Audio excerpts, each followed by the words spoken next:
All new Dr. Phil.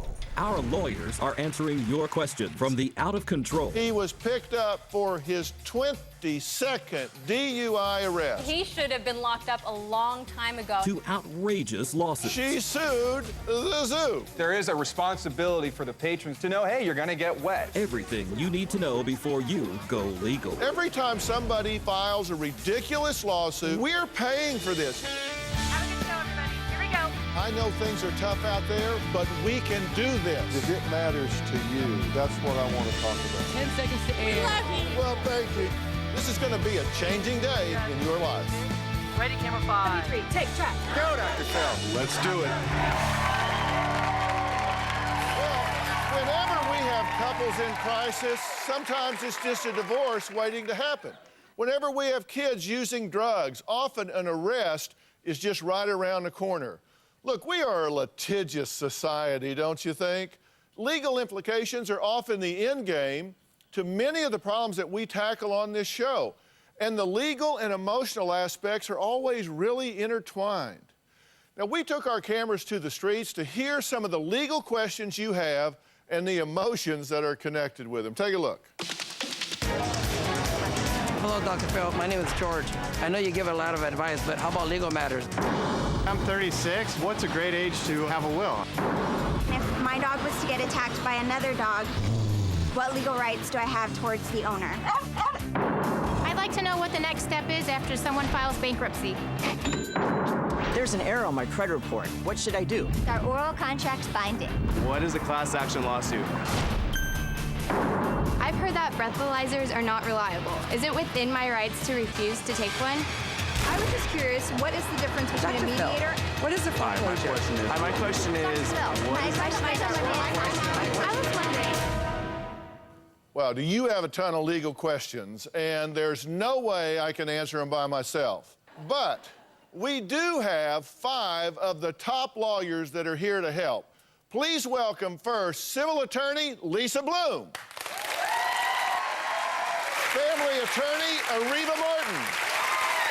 Business and financial law attorney Chris Chatham. Criminal law attorney Lonnie Coombs. And criminal defense attorney Anthony Pope. Well, welcome, guys. Thank you. Thanks. Good morning. Thanks. Now, Chris Chatham, you're right in the middle there. You know, I noticed when I was mentioning your name, Chris Chatham, that sounds a lot like Cheatham. Wow. You were just... Wow. We're starting off fresh this morning. See, Chatham, Cheatham. You're just like a couple letters away from being a perfect name for a lawyer. All right, just kidding, just kidding. Let's get right to our legal hot topics. Now, I read about a recent graduate who is suing her college for $70,000 because she can't find a job. Well, I kind of look at both sides of this. Once, as a parent, we spend a lot of money on putting these kids in college, right? Absolutely. I mean, I got one through and another one is a senior right now, and you kind of wonder, is all this money going to pay off or not? On the other hand, if this is a frivolous cause of action, I mean, we're paying for this. Every time somebody files a ridiculous lawsuit, you and I pay the judge, we rent the courthouse, we pay the bailiffs. I got 2 kids in college, too. I feel your pain. I feel the pain of the person who wants to do it. $50,000, $100,000 on a college education only to have an unemployed kid at home that I have to support. I think it's really important that we look at what we're spending this money on. Where did you go to school? I went to Harvard. I went to the University of Chicago. I spent a fortune on my college and my law school career, and I got a good job, thankfully. Would you have sued Harvard Law School if you didn't get a job? Probably. Oh, Probably. All right, let's move on. How about the Chicago woman who was at the zoo when a dolphin splashed water and she slipped and fell? She sued the zoo. That's why people are going to the zoo. I mean, they want to have that fun. They want to enjoy the dolphins. We all know that's what's going to happen when you go there. And so it might be a little slippery. Watch where you're walking when you leave. You have to But how many of us have taken our kids to an amusement park and the kids want to sit up front and we expect that the zoo, You know, they're going to maintain the property. They're going to dry the walkway. I don't expect my kids to slip. Yeah, but hold your kid's hand and walk with it, understanding that dolphins are going to splash water. But also, I want to see the zoo making sure that they're keeping the pavement dry. Well, I agree. I think that you got to have people at the entrance and the exits telling people watch their step, watch where they're sitting, and also it's foreseeable that there's going to be water in the front row. Well, I mean, there is a responsibility for the patrons that are going to the zoo to know, hey, you're going to get wet. Raise your hand if you would not sue the zoo if you fell at the dolphin tank. All right, okay. A lot of people like the zoo. This is the jury pool, right? That's right. All right. All right. Look. Let's get your take on the legal implications of a much more serious situation.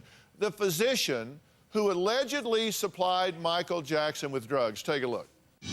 Michael Jackson had several drugs in his system, including a powerful anesthetic. Now, this could clear the way for prosecutors to file charges against Dr. Conrad Murray. Michael Jackson's death has been ruled a homicide, and the cause of death, a combination of prescription drugs. That, according to the coroner's report, Jackson was given a 10-milligram dose of Valium, 2 milligrams of the sedative lorazepam, 2 milligrams of midazolam, more lorazepam, another injection of midazolam, propofol, diluted with lidocaine through an IV drip. These findings could definitely lead to charges being filed. I told the truth, and I have faith the truth will prevail. What do you guys think about this? Is this doctor in trouble? And again, I want to say again, these are all allegations. We don't know all the facts yet. We don't know what the situation is or what he didn't do. But Lonnie, you worked as a prosecutor for years right here in the LA area. If this case came to you, and you've prosecuted many celebrities before, would you take this case and pursue it? Yes, I would. This is a difficult case. Anytime you have a drug-related case, you have to determine exactly what caused the death, and that's why the coroner's report was important. And then you have to decide, okay, can we prove to 12 people on a jury beyond a reasonable doubt that he's guilty of these crimes? And if we don't feel we have that evidence, you can't charge it. But if you do, you go for it. Just yes or no. Lisa, based on what you know now, do you think this doctor will go to jail? If I had to guess, I'd say yes. Ariva? Yes. Chris? Yes. You know, for me, it's undetermined at this point, and I say this only because we are talking about one doctor right now. What part of yes no, or no? I can't give it to you. I can't give it to you. We don't know enough. We're only focusing on one doctor here. Michael Jackson had 4 or 5 other doctors involved, and those doctors are in the shadows right now. And without knowing what those doctors did, what medications they were prescribing, you can't go after one doctor. All right, Lonnie, yes or no? Yes. Jail time? No. Anthony, no. So we're all over the board. All right, that's interesting. Then there's another tragic story of the reality contestant, Ryan Jenkins, who killed his model wife, attempted to conceal her identity, and may have gotten help eluding the police. Take a look. The search for Ryan Jenkins continues tonight. He's wanted for questioning in the death of model Jasmine Fiore. The body of Jenkins' ex-wife, Jasmine Fiore, was found strangled, nude, and left in a suitcase in a Buena Park dumpster, her fingers and teeth removed. Investigators believe he beat and strangled Fiore after they got into an argument. The international manhunt for Ryan Jenkins is over. 4 days after fleeing the U.S. for Canada, Ryan Jenkins was found dead by an employee in a British Columbia motel room. Jenkins was hanging by his belt, an apparent suicide. Police have not determined how long Jenkins had been dead. According to published reports, authorities have identified the mystery woman who helped accused killer Ryan Jenkins escape. According to the Canadian Broadcasting Company, the mystery woman checked him into this motel. 3 days later, Jenkins was found dead in the room, a suicide. Okay, here's the question, and you know, we assume he did this. All signs point to yes. He apparently killed himself before he ever made a confession.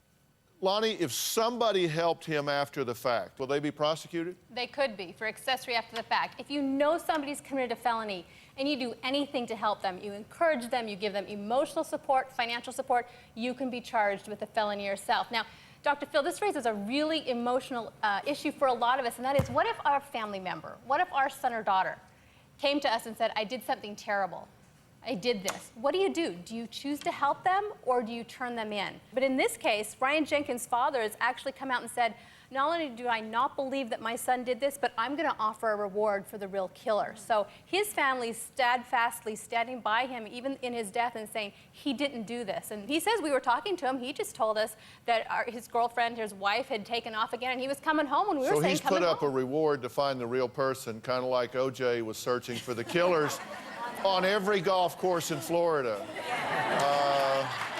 I mean, come on. You don't have to turn in a family member, though. It's okay to do nothing.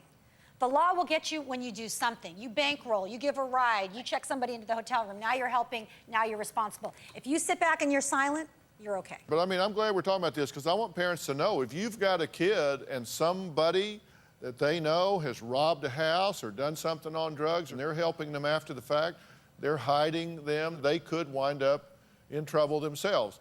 Now, I'm really passionate about this next one, too. In New Mexico, a man was picked up for not his first, not his second, not his third, not even his 10th or 15th DUI.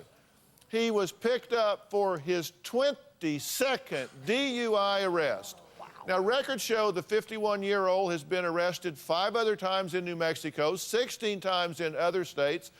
Come on, let me tell you, if I get killed by a drunk driver with 22 DUIs, I am coming back from the dead, and I am haunting whatever lazy-ass prosecutor did not put this person in jail. Are you kidding me? Yeah, you know what you have to have? I really think you have to have some type of reciprocity be amongst the states. Because here you have a situation where this man keeps on falling through the cracks. And when you are of that mindset, where you just cannot stop it, and you have not gotten the help, the states have to work with each other, and perhaps maybe have even some federal legislation that would address this matter. Why do we not have a breathalyzer on every car? We should. We should. And that got us thinking about breathalyzers. Are they accurate? And can other things really give false readings, like mouthwash with alcohol content? We've got somebody here that specializes in this, and that's Keith Nothacker, and he is with Backtrack Breathalyzers. Where are you, Keith? Okay, Keith, come on up.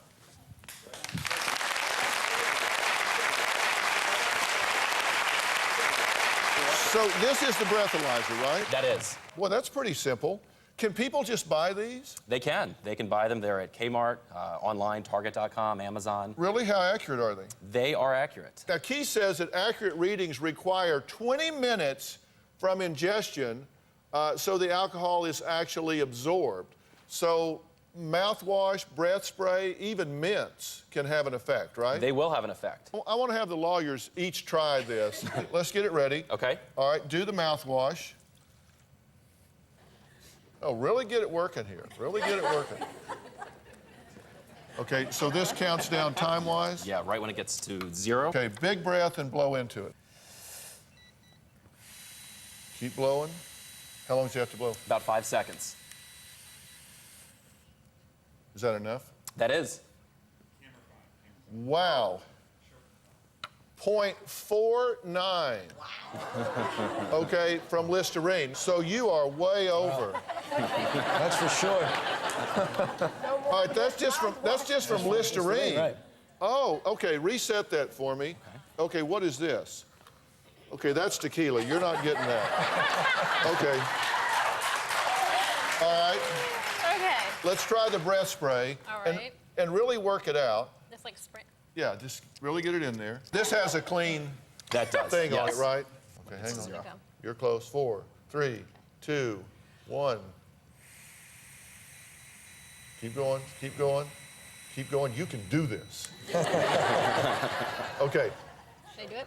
All right. 0.44 from breath. Are you believing this? Wow. Breath spray. Okay. Is this one reset? Yes. Okay, you chewing those up? These are strong. Are these for your breath or mine? All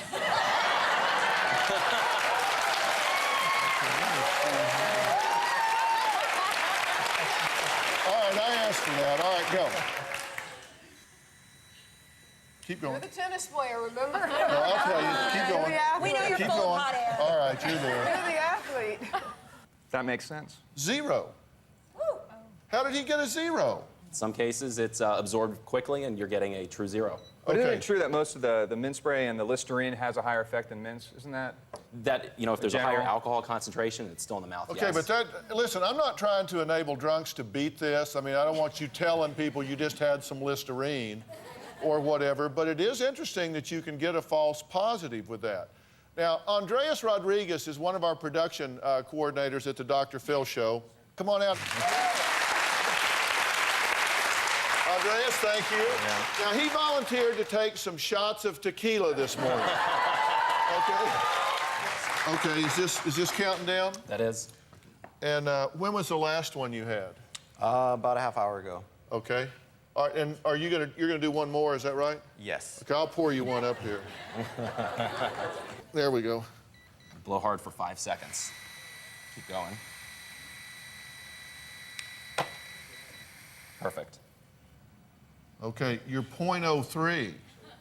You're .03, you've had 3 shots. Down the hatch. Okay.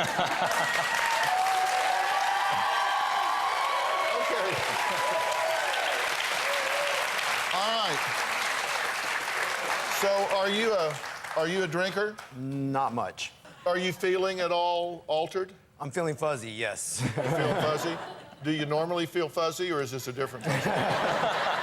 It's different. It's definitely different. It's different. All right, we're going to check him later in the show and see how he comes out. All right, next we're going to meet a woman who was just sued for alienation of affection to the tune of $15,000.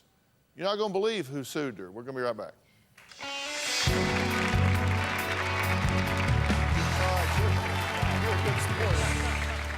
Tomorrow on an all-new Dr. Phil.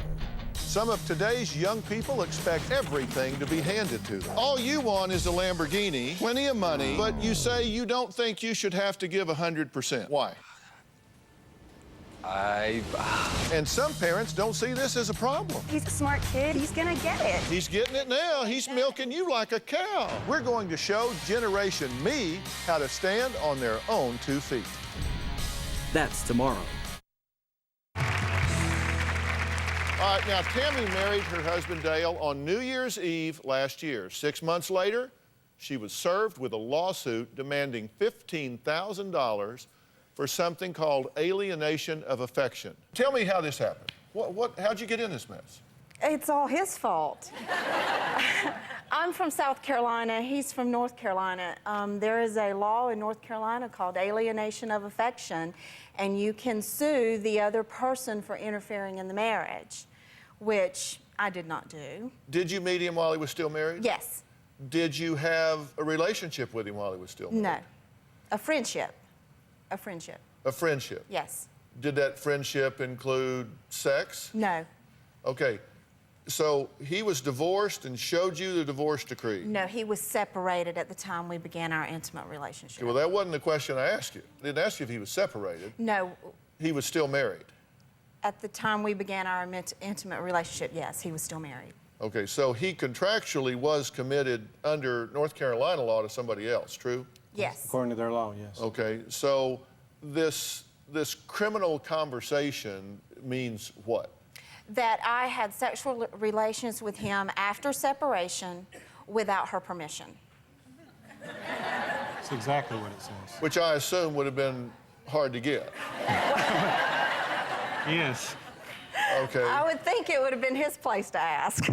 Yeah, and you didn't bring it up. I did not ask. You did not ask. But y'all were separated. Yes. But technically, you did have sex while you were still married. Is that a prima facie issue? I mean, does that mean just based on that point of law, you lose that part of the lawsuit? We are guilty. Guilty as charged. On that? On criminal conversation. Yeah. Yes. Okay, but the alienation of affection, you don't think? No, absolutely not. I didn't entice him to leave his wife. I didn't encourage him to leave his wife. I didn't even know he was leaving his wife. We've remarried. His ex-wife has remarried. We have both what we thought moved on. Is this a money grab, or is she really upset, or? She's remarried, Dr. Phil. I mean, I can't give him back. Well, listen, anything's possible. I mean, we can negotiate this, but are you guys happy? Absolutely. Today's our 8-month wedding anniversary. Oh, okay. So, I mean, this seems like a very archaic law. Somebody talk to me about this. Don't courts have more important things to do than worry about the date that consensual adults had sex? I mean, we are in a recession. We've got murderers and rapists out there to prosecute. To me, this is appalling in this day and age. Well, that's the good news, that they're happily married, and it seems like the kids are doing well, which is always the issue for me when there's divorce and remarried. You know, where are the kids, and are they okay? And it sounds like they're doing well. But I hate to tell you, you know, there's possible liability on this alienation of affection. There are some defenses to it, but you're going to have to prove that you did not disrupt this happily married couple. You can't control her or what she does. And obviously, you're going to have to fight this. You're going to have to... You didn't blink for a second when I asked you if she was the reason that you had trouble in your marriage. And I hope your ex-wife is happy. I certainly don't wish her any ill will at all. But the main thing is you want the kids to survive this and not feel like they're a rope in the tug-of-war between the two of you. And the best way you can do that is to just be as forthright as you possibly can, tell them everything they want to know, answer any questions, and then move on. Okay? Fair enough, everybody? Good enough. Okay, and I'm sorry you're getting... Thank you. All right, Next, we're going to meet a woman who says she endured the most horrible experiences on a day that was supposed to be the happiest of her life. We'll be right back.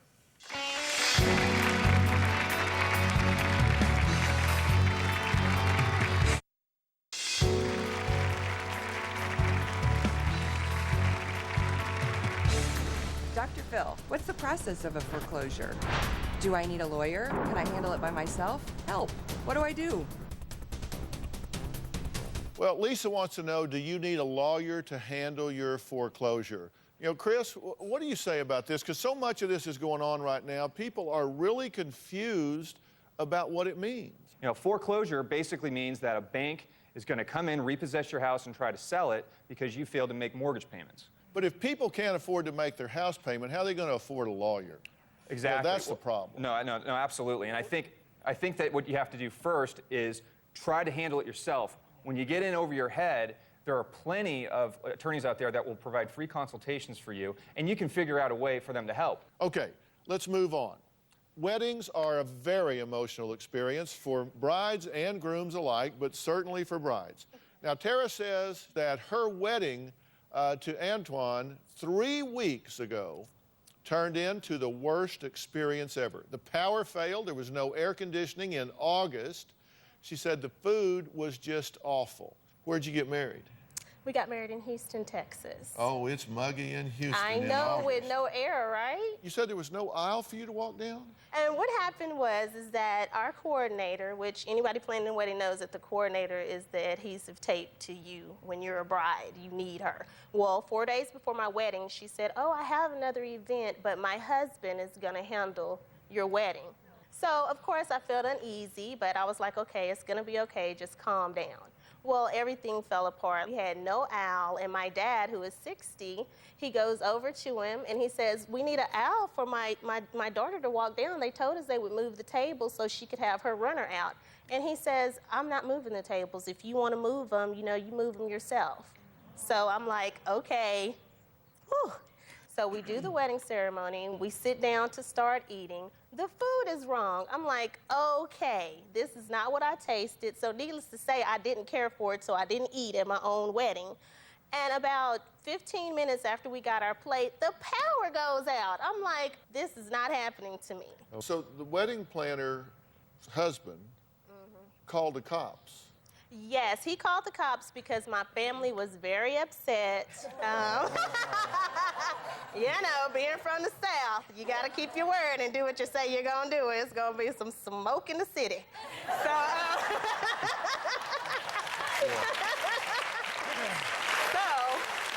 you know. All right. Now, let me get this in. We have a statement from the wedding planner. Okay. She writes, Tara signed a contract with our business for a wedding reception. We went over and beyond our call of duty to ensure an excellent outcome. She had her ceremony, cocktail hour, dinner, cut the cake, took their pictures, their DJ played music from 6 p.m. Towards the end of the reception, the power went out. Tara's family was very rude to my husband and my daughter. My husband called the police because he felt he needed some sort of protection. All of this was not our fault. It was equipment failure outside the building that we had no control. This is the worst thing that can ever happen to a bride and to any business. My husband and I offered her a monetary compensation of $1,500. She signed off on her contract with a statement, $1,500 refund for DJ photographer and lost time. This situation is completely resolved as of 10:45 p.m. So you settled up. Right. Under distress because, I mean, her husband the whole time, he was not offering us any solution.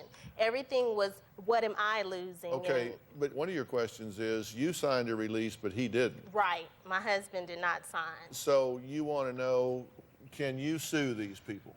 Yeah, I was just wondering if I did decide to take that action, would that be plausible for me since my name is not on the contract for that they signed initially? However, it's on the original contract. Right. Okay, so anybody want to weigh in on this? You know, the legal standard for duress is a very, very high standard. I think it's higher than a bride who was very upset on the way. Somebody puts a gun to her head. I think it was if she unfair. lost her mind, it's a pretty high standard. I think it was unfair. I don't think they were at arm's length at all. Here's a business person with a woman on her wedding day. Okay, her wedding day, the most important day of her life. If that's not a day where your emotions are clouding your judgment, I don't know what day is. You were crying, weren't you, Tara? Sue. Weren't you crying? Yes, Weren't you in tears? I was in the bag, bawling my eyes out. I'm going to tell you what I'm going to tell you for a variety of reasons. But you two got married. It's been 3 weeks. You're still married. You're glad you're married, right? So it worked. It stuck. Right. I mean, you are married. Okay? At this point, there's nothing you're going to get from these people that is going to erase the frustration that you had on this day. And the best thing in the world you can do is know that forever in your life, you got a hell of a story to tell. Okay? If you get into a lawsuit, it's going to be long, it's going to be expensive, it's going to be frustrating. It is not an easy row to hoe. Trust me. Give yourself some freedom and move on. Think about it, all right? Okay. All right. Now, Jessica is a staff member at the Dr. Phil Show and says she had a bad experience at a tanning salon. All right, so what happened? I think this is an important story to talk about. Well, basically, I bought a package for $18.99 a month. That's what I signed up for. Thought it was too good to be true. It was. I was getting charged $50 a month, and when I tried to cancel, I wasn't able to cancel. There's nobody to go talk to. Everything's done online, and I now am being turned to collections. I owe over $1,000 because I didn't give my updated credit card information. The tanning salon is actually being investigated. There's 36 people that have come forward that have the same situation. This is horrible. You sign up, the idea to quit at any time, and then you can't quit. Isn't this outright fraud? This makes me want to pull my hair out. And this has happened to me over a gym membership that I tried to get out of. I mean, we've all experienced this, right? And then there's nobody you can call. You try to go online, your email gets bounced. They gave me a phony fax number, and then it didn't go through. You know, this all seems like a big charade, and you're left paying the bill. It's not right. Here's one thing you can do. You can take them to small claims court. And a lot of people don't know about small claims court. It's usually about $5 to file. You fill out the forms. You can do it online. You go down a month later by yourself without an attorney. You don't need any of us. And you might get some relief. But everyone should take it as a warning. The best thing to do is protect yourself. Don't trust people when they're telling you something and then they say, oh, by the way, just sign this. Right. And say, oh, well, it just looks like a normal form. I'll just sign it. Make sure you read it. Get your reading glasses out. Read the small print. Because once you sign it, that can always be used against you. You've got to read the fine print. And this stuff where they sell you something and they're just going to send you more unless you quit, and then you try to quit and you can't find them to quit, we ought to turn those people over to the district attorney and prosecute them. Should we not? You know she can file a small claims court. All right, when we come back, we're going to talk about some of the most unusual lawsuits you have ever heard about. You won't believe why one woman could lose $50,000 after sending some tweets to some of her friends on Twitter. We'll be right back.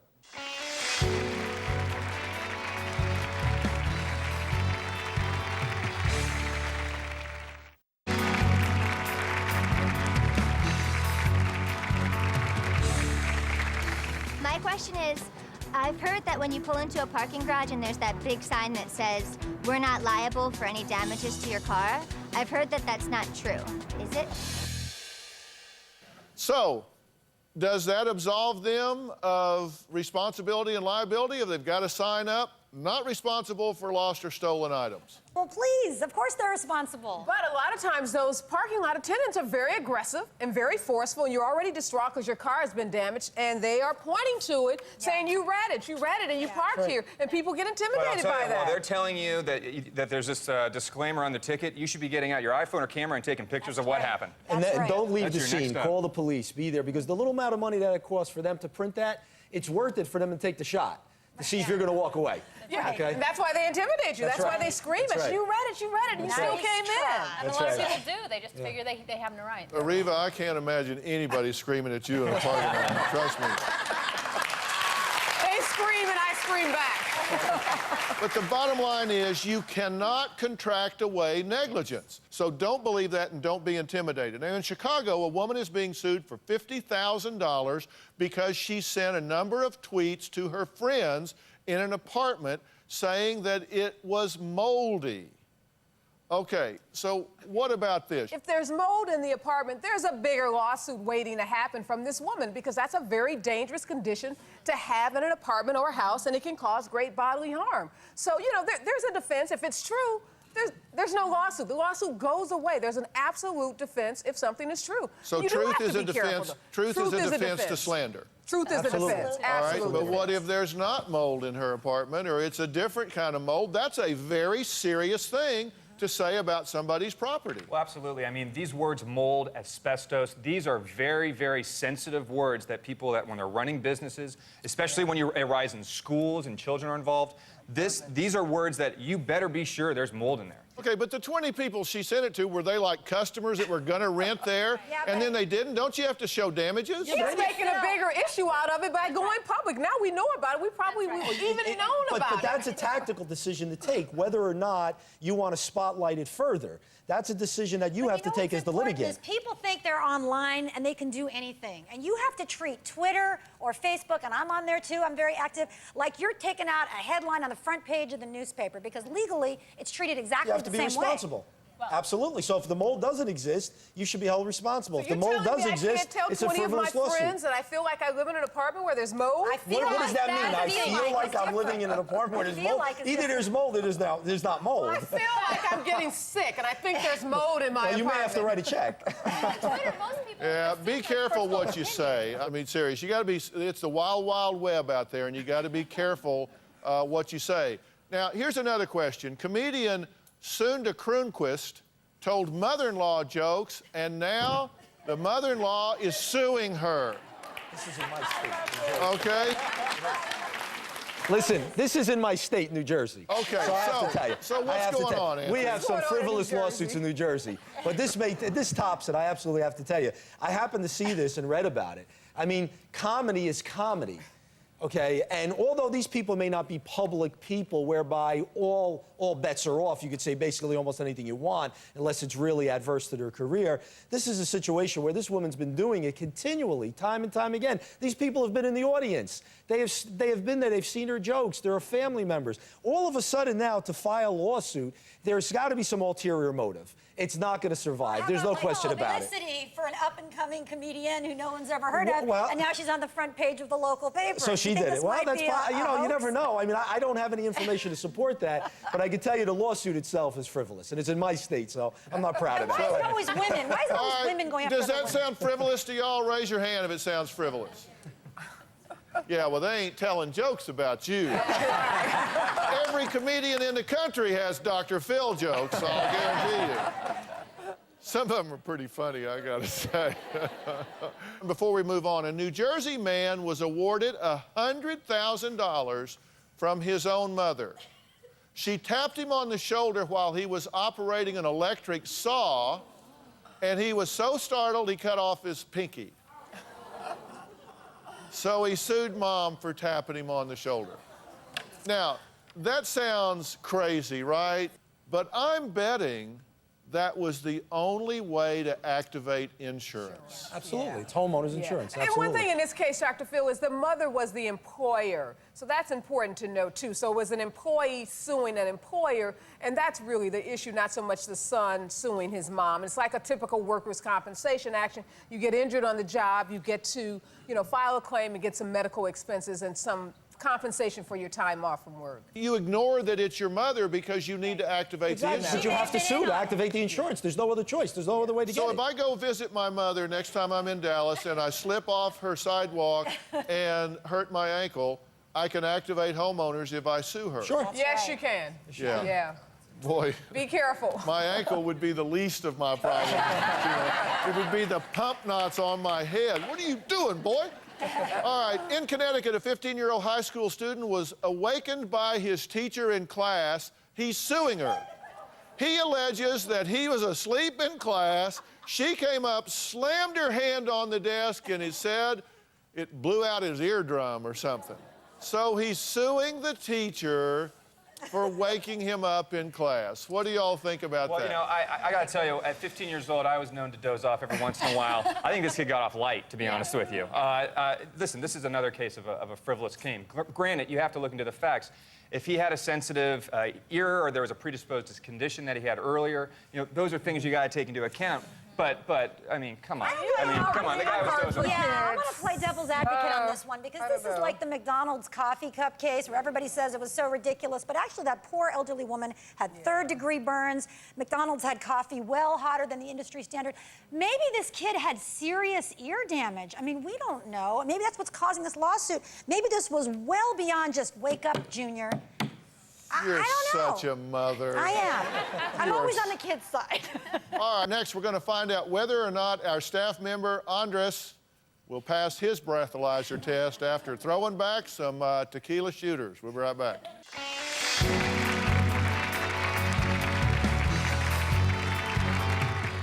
Tomorrow on an all-new Dr. Phil. Some of today's young people expect everything to be handed to them. All you want is a Lamborghini, plenty of money, but you say you don't have to give 100%. Why? That's tomorrow. If you would like to purchase a tape or transcripts of your favorite Dr. Phil show, please log on to drphil.com or call 866-4-DR-PHIL. That's 866-437-7445. 866-437-7445.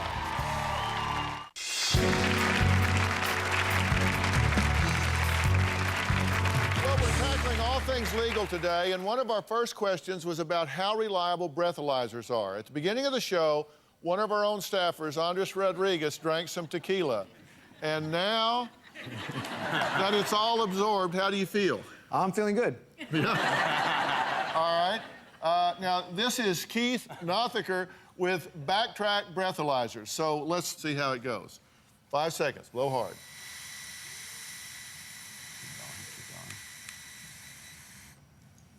That do it? Okay. 0.07. Wow. Okay. So you are so close to being drunk. Wow. You feel different. You feel altered. Yes, I do. Feel kind of loose. Fuzzy. Yeah. Very fuzzy. Yes. But you don't think as well. No, probably not. So how do you like your job here? That's pretty good. So, would you feel comfortable driving right now? No. But that's my personal, I don't drink much, but I wouldn't feel comfortable after even 2-3 drinks, I wouldn't feel comfortable. Yeah, but you feel impaired enough. Yes. So, can you close your eyes and stand on one foot? Yeah, that's what I thought. All right, Andres, thanks so much. You can go out. Thanks so much. I appreciate it. Be right back.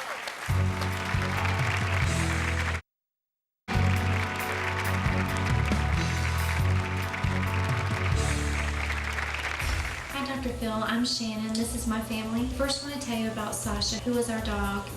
She had gotten loose, and someone living across the street had called animal control. And my husband, my son, and I drove to this shelter. That's when the officer approached us and said that he had bad news. She had what looked like a seizure. They pronounced her dead. Apparently, the officer had transported her with limited ventilation.